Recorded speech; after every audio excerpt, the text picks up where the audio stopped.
what's one, I really appreciate those of you that took the time to be here this afternoon.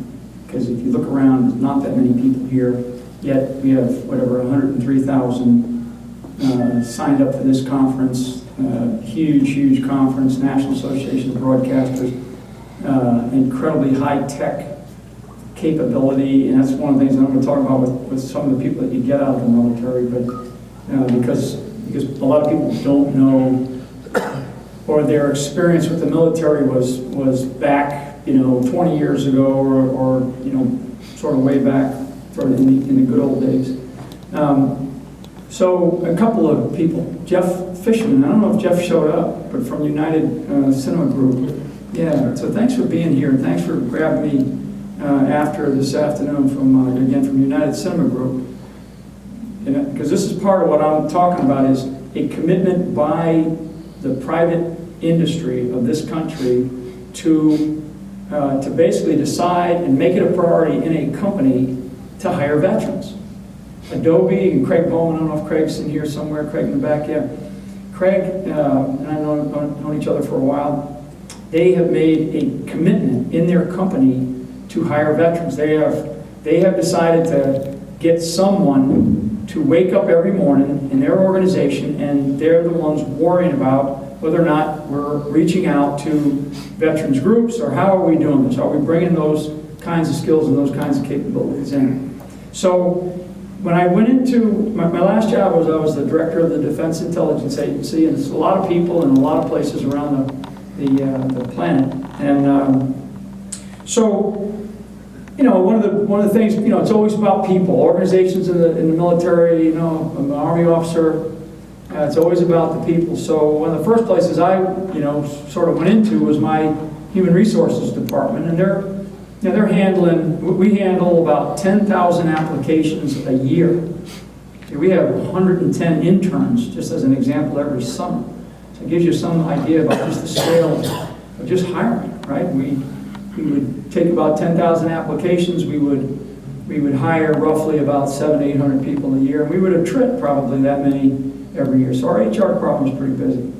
One of the things that I found out when I got there was that we were not.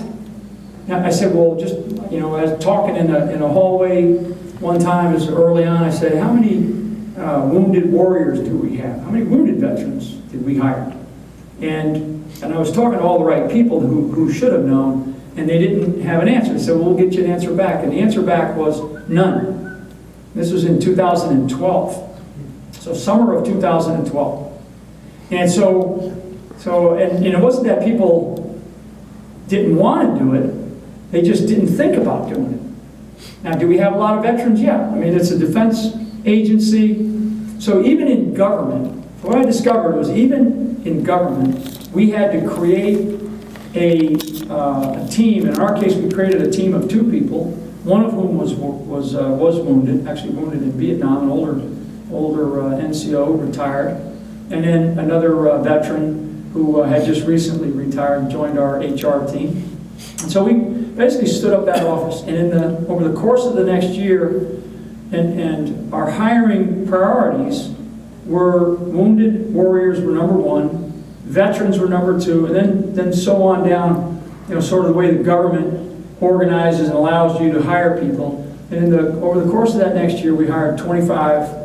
In the first year, we hired 25 wounded warriors, and everything from the kinds of problems that they had, where double amputee, individual who was completely blind. So we had to not only commit to them that we hired. I mean, these are incredibly talented people too. They had different skill sets that we were looking for, and it wasn't just intel. We weren't just looking for intel. DIA's got 67 different skills that they hire. But like the individual who was blind, so we got him. He's working with a CNI dog. We had him teamed up with a teammate in their office that they were in. I mean, but what we benefited from, because I have another piece of this that I want to talk to. What we benefited from was the inspiration that they provided.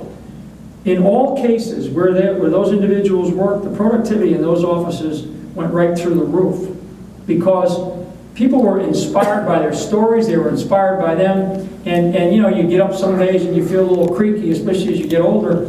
You know, I mean, I would look at some of these people and just be unbelievable. I'd be like, oh my God, you know, what they're able to do and how they're able to do it. So that's on one aspect of our wounded veterans, and there are over 50,000 wounded veterans. Okay, the tragedy of the kind of warfare that we are in. The negative is that we got a lot of people wounded. Positive is that our healthcare system in the military has you know, vastly improved, and so we were able to save a lot of lives. But we have a lot of wounded veterans out there, over 50,000. 50,000. So now to back up a little bit, we're in our 40th year of being an all-volunteer force. Our 40th year. 1974 was roughly the time when post-Vietnam they said, hey, you know, well, how do we want to look into the future? And we had some smart people then say, well, we're gonna, you know, we need to make it all volunteer. So 40 years later, 41 years now, here we are. One of the effects of that, one of the positive effects, is that we have created a workforce, especially over time, that is incredibly professional. And I will tell you, through the 80s and 90s, and then definitely over this last decade, we have created a workforce that is highly, highly technically savvy. They're incredibly technically savvy. They are some of the most technically capable people, frankly, that I've ever met. And I've met some of the most technically capable people that we have probably in our country, from engineers to scientists, you know, to just technicians for avionics or whatever the requirements are. So we have this incredibly high-tech workforce. The challenge that I think that we're finding today is one, and again, I want to say thanks for being here, but we've got to get the word out to the companies out there that are willing to do it, that are willing to invest the time and the human resource to choose somebody, and they say, we are going to make a goal of this quarter of hiring X number of veterans. And we're going to go out and we're going to seek them because they're out there and they're looking for jobs. And there's a large number that are out in the, you know, post their time in service, that are out there looking for jobs these days. You'd think, geez, we got a lot of jobs that we're offering, but you know, they're not. It's funny how that sort of dynamic is actually not working, because, and this is partly for us, you know, this is partly for us to sort of look internal inside of the Department of Defense, say, how are we helping through veteran transition programs to bring you all in? You know, I had a quick conversation with one of the gentlemen in the room here, and about, you know, a staff, you know, having a little sort of work program at Fort Belvoir, Virginia, as an example. You can go to places like Fort Hood, you can go to places like Fort Bragg, you know, Fort Living Room, anywhere around the country, and just go and talk to the transition units. Every single major installation in this country has a transition unit for people that are exiting the service. Every single one.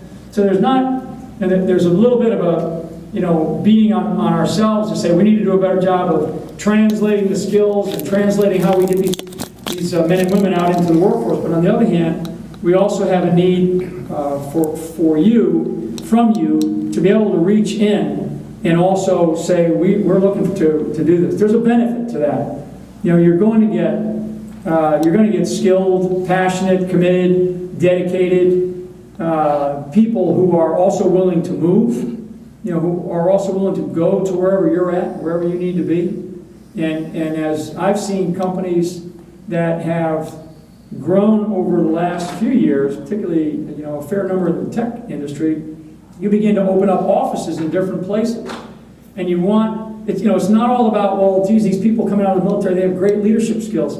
It's well beyond that. It's well beyond that. You're going to get that, but what you're also going to get is you're going to get skilled employees, and it's not always about, well, geez, I don't know how I can, you know, I'd love to hire an infantryman just because I want to feel good. But believe me, the infantry, even in the infantry these days, or Tony's a former armor officer, I mean, again, the amount of electronics, the amount of technology, the amount of problem solving that they do in these complex environments that we are in is extraordinary.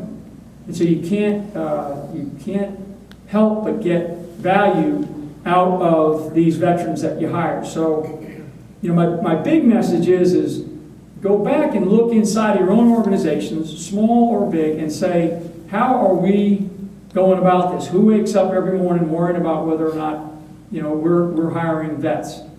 Because the industrial base of this country, you know, way back when, in World War II and in post-World War II, the industrial base, which was a really, you know, it was part of why we needed to even have it, was the machinery, was building trains and planes and automobiles and those kinds of things. The industrial base in this century, so that was really the last 50 to 60 years. Okay, it was really the machinery. People were part of it, but it was really the machinery and making sure that we had a base of things in this country that could sustain us if we had to go to war. We could build ships, we could build tanks, we could build planes and things like that. This era that we are in is actually about people and how people are, so the industrial base is about people and their sort of adaptability or application to the high-tech industry that we have. So this industrial base has completely shifted. And in order for this country to survive, we need to have an industrial base. Our veterans are part of that. I think Tony's going to talk a little bit about the numbers that are going to be moving out of the force here in the next couple of years, because we are downsizing, whether we like it or not, we're going to downsize.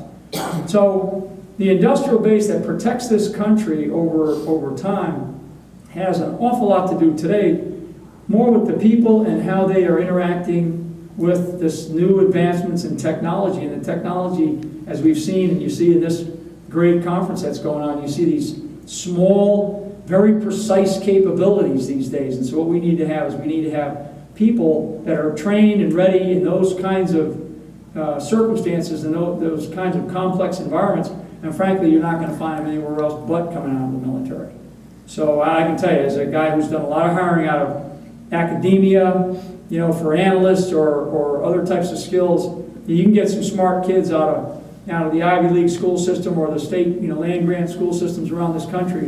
But when you hire a vet, you know what you're going to get. You're going to get just an incredibly talented individual who absolutely wants to be part of your team and is ready for damn near any problem that you give he or she. So with that, I'll stop, and I know we're going to answer some questions up here, and I'll turn it over to Tony. Okay, Tony, thanks.